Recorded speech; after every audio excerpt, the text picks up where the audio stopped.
আসসালামু আলাইকুম রহমতুল্লাহি ওয়া বারাকাতুহু। আউযু বিল্লাহি মিনাশ শাইতানির রাজিম। বিসমিল্লাহির রহমানির রহিম। আজকে আমরা ইনশাআল্লাহ পবিত্র কোরআনের যেই বিষয়ের উপর আলোচনা করব সেই বিষয়টি হলো জিকির করার গুরুত্ব এবং জিকিরটা কিভাবে করতে হবে সে বিষয়ে কোরআন যে নির্দেশ দিয়েছে তা আমরা আজকে ইনশাআল্লাহ অধ্যয়ন করব এবং জানব এবং তার উপর আমল করব। প্রথমে আমি সূরা আল আরাফ এর 205 নম্বর আয়াতটি অধ্যয়ন করছি এবং এর আলোকে তাফসিরের মধ্যে যে কোরআন এবং হাদিসের বাণী রয়েছে তা আমরা ইনশাআল্লাহ অধ্যয়ন করব। বিসমিল্লাহির রহমানির রহিম। واذكر ربك في نفسك تضرعا وخيفة ودون الجهر من القول بالغدو والآصال ولا تكن من الغافلين। যার অর্থ, আর তুমি নিজ মনে আপন রবকে স্মরণ করো সকাল সন্ধ্যায়, অনুনয় বিনয় ও ভীতি সহকারে এবং অনুচ্চ স্বরে, আর গাফেলদের অন্তর্ভুক্ত হয়েও না। তাহলে দেখেন, আল্লাহ পাক রব্বুল আলামিন আমাদেরকে এখানে বলছেন যে আমাদের রবকে কি করতে হবে, মনে করতে হবে। আমাদের রবকে ডাকতে হবে কোথায়? সকাল এবং সন্ধ্যায়।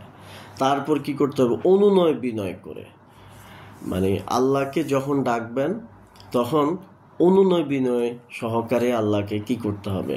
ডাকতে হবে, নরমভাবে এবং ভীতি সহকারে, অনুচ্চ স্বরে, মানে আস্তে আস্তে, চিল্লায় ফাল্লায় না। আমাদের সমাজের মধ্যে আমরা দেখি, এই আয়াতের আলোকে আমরা যদি প্রশ্ন করি, আমাদের সমাজে আমরা দেখি অনেকেই মানে এত জোরে জোরে কি করে, জিকির করে। ওনারা আসলে কোথায় কোন হাদিস বা কোরআনের কোন আয়াতের ভিত্তিতে এইভাবে চিল্লায়া চিল্লায়া লাফায়া জিকির করে তা আসলে বোধগম্য নয়। এটা ওনাদের হাতে হয়তো বা কোনো কোরআনের আয়াত ওনারা পেয়েছে কিনা জানা নাই, কিন্তু এই আয়াতটা বলতেছে কি, অনুচ্চ শহরে, অনুচ্চ আস্তে আস্তে আল্লাহকে ডাকতে হবে বিনয় সহকারে। তারপরে এবার আমরা যদি তাফসিরের মধ্যে যে কোরআন এবং হাদিসে গুলো এসেছে সেখানে আমরা পাই যে আল্লাহ তাআলা শ্রীয় রাসূল সাল্লাল্লাহু আলাইহি সাল্লামকে নির্দেশ দিচ্ছেন দিনের প্রথম ভাগে এবং শেষ ভাগে আল্লাহকে খুব বেশি বেশি করে স্মরণ করার জন্য। প্রথম ভাগে যে ফজরের পর কিন্তু এর আগেও কিছু হাদিস আমরা পেয়েছি পবিত্র কোরআন তেলাওয়াতের কথা। ফজরের পর, কারণ এই ফজরের সময়, ফজরের পরে আর মাগরিবের আগের এই যে সময়টাতে ফেরেশতারা কিন্তু শিফট চেঞ্জ করে। আল্লাহ কিন্তু দুই দল ফেরেশতাকে দিনে এবং রাত্রের জন্য পৃথিবীতে প্রেরণ করেন। এনারা গিয়ে আবার আল্লাহর কাছে কিন্তু কি রিপোর্ট জমা দেন।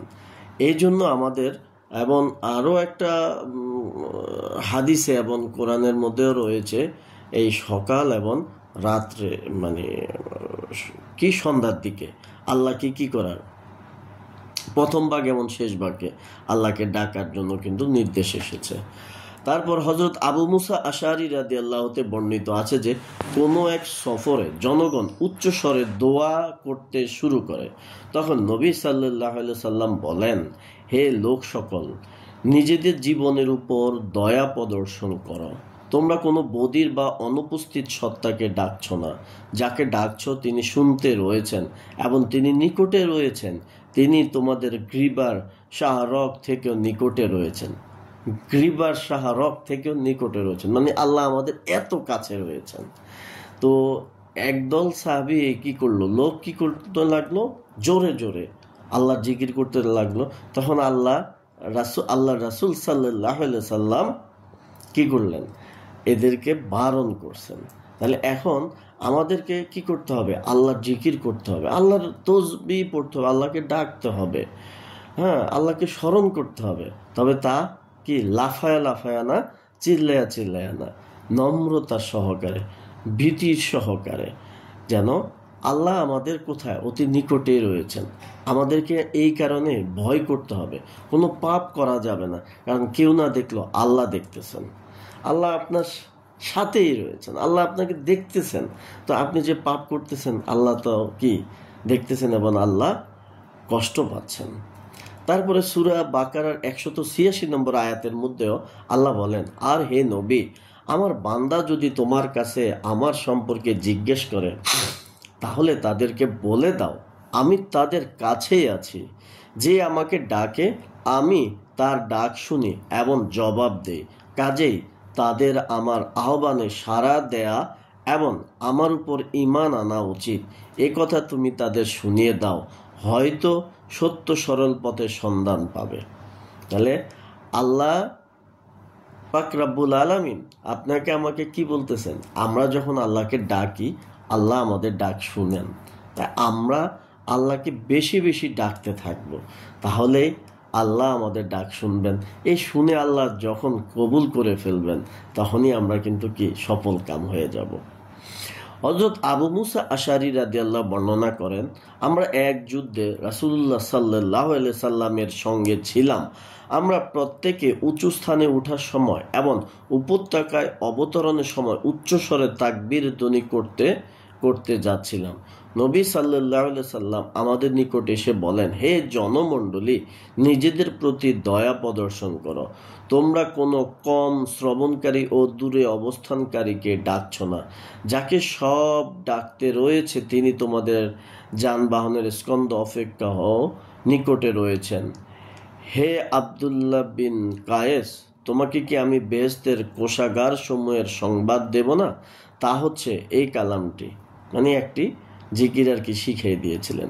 তারপর হযরত আবু হুরায়রা রাদিয়াল্লাহু বলেন, রাসূলুল্লাহ সাল্লাল্লাহু আলাইহি সাল্লাম বলেছেন, আল্লাহ তাআলা বলেন, আমার বান্দা যখন আমাকে স্মরণ করে এবং আমার জিকিরে তার ওষ্ঠ নড়ে ওঠে তখন আমি তার সাথেই থাকি। তাহলে আল্লাহ পাক রব্বুল আলামিন জিকিরটা যখন আপনি করতেছেন তখন আল্লাহ কি বলতেছে? যে আল্লাহ আপনার সাথেই থাকেন। তাই সবসময় আল্লাহর জিকির করবেন। একটা আড্ডাতে বসেছেন, আজাইরা বেফাস কথা না বলে, আননেসেসারি কথাবার্তা না বলে, গীবত না করে আল্লাহ জিকির করতে থাকেন। এটা কাজে লাগবে। আর দুনিয়ার কাউকে ভয় পাবেন না আল্লাহর জিকির করার ক্ষেত্রে। হযরত সালমান ফার্সি রাদিয়াল্লাহু বলেন যে নবী করিম সাল্লাল্লাহু আলাইহি সাল্লাম বলেছেন, বান্দা যখন আল্লাহ তাআলার কাছে হাত উঁচু করে প্রার্থনা জানায় তখন সে দয়ালু আল্লাহ তার হাত দুখানা শূন্য ফিরিয়ে দিতে লজ্জাবোধ করেন। দেখেন, তাহলে আল্লাহর কাছে আপনি যদি চান, হাত তুলে যদি চান, আল্লাহ কি লজ্জাবোধ করে আপনার হাতটা ফিরিয়ে দিতে। এখন আবার কেউ এসে প্রশ্ন করে বসে থাকবে যে আমরা তো অনেক চাই। ভাই, আপনি তো অনেক চান, কিন্তু আল্লাহর কাছে চাওয়ার যে পদ্ধতি, আল্লাহ রাসূল সাল্লাল্লাহু আলাইহি সাল্লাম যেভাবে চাইতেন আপনি কি সেভাবে চান? আল্লাহ আপনার দোয়াটা তো আল্লাহ কবুল করে, আল্লাহ বলছে, কিন্তু চাওয়ার তো পদ্ধতি আছে। আপনি একজন আপনার কোম্পানির চেয়ারম্যানের কাছে যদি আপনি কিছু চাইতে যান তাহলে তো আপনি ফর্মালিটি মেনটেন করে দেন যে পদ্ধতিতে চাওয়া লাগে। তো আল্লাহ যিনি সারা জাহানের মালিক, সারা জাহানের যিনি মালিক, তো তার কাছে আপনি যখন চাইবেন তখন আপনাকে কিভাবে চাইতে হবে সেটা আগে অর্জন করেন নিজের মাঝে, তারপর দেখবেন যা চাইবেন তাই পাবেন। এই যে আমরা আমাদের সমাজে যারা ইসলাম আমাদের এই বাংলা উপমহাদেশে নিয়ে এসেছেন, সবাই বলে যে কি বুজুর্গ ব্যক্তিগণ, আল্লাহর অলিগণ নিয়ে এসেছেন। সে আল্লাহর অলিগণের বৈশিষ্ট্য কি ছিল? তারা কিন্তু বিভিন্ন জায়গায় শোনা যায় বিভিন্ন অলিগণ আল্লাহর কাছে ফরিয়াদ করতেন, আল্লাহ ফরিয়াদ কবুল করতেন। কেন করতেন বলেন?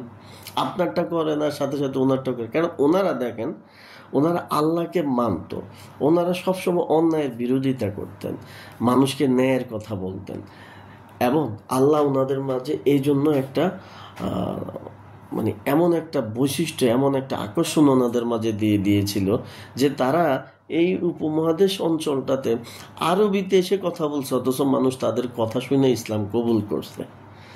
ইসলাম কবুল করছে তাদেরকে দেখা। এটা আল্লাহর একটা দয়া তাদের উপর, কারণ তারা নিজেদেরকে ওইভাবে গড়ে তুলছে। তো ভাই, এই জন্য সবসময় আল্লাহর জিকিরে মশগুল থাকবেন, আল্লাহর কাছে ফরিয়াদ করবেন, আল্লাহ দেবে। আল্লাহর কাছে কোনো স্বল্পতা নেই। এবং জিকিরটা করবেন আস্তে আস্তে, নট লাফায়া লাফায়া, নট চিল্লায়া চিল্লায়া। আমাদের সমাজে এই একটা ইসলাম বিরোধী কাজ, মানে ইসলামিক কাজই ইসলাম বিরোধী পদ্ধতিতে করা হচ্ছে, এই কোরআন এবং হাদিসের আলোকে বলা যায়। সেটা আসলে অ্যাভয়েড করতে হবে। ইসলামের ইবাদত হবে ইসলামের পদ্ধতিতে, নিজের পদ্ধতিতে হবে না। আল্লাহ আমাদের সকলকে ইসলাম জেনে বুঝে আমল করার তৌফিক দান করুক এবং আমাদের সকলকে ইসলাম প্রতিষ্ঠিত করার জন্য কাজ করার তৌফিক দান করুক। কারণ আল্লাহ পবিত্র কোরআনে বলেছে, ইন্নাদ্দিনা ইনদাল্লাহিল ইসলাম, ইসলাম হলো আল্লাহর মনোনীত দিন। আল্লাহ কোরআনের মধ্যে বলেছে, আল্লাযীনা আমানু ইউকাতিলুনা ফি সাবিলিল্লাহ আল্লাযীনা কাফারু ইউকাতিলুনা ফি সাবিলিত তাগুত ফাকাতিলু আউলিয়াশ শাইতান ইন্না কাদাশ শাইতানি কানা দাঈফ।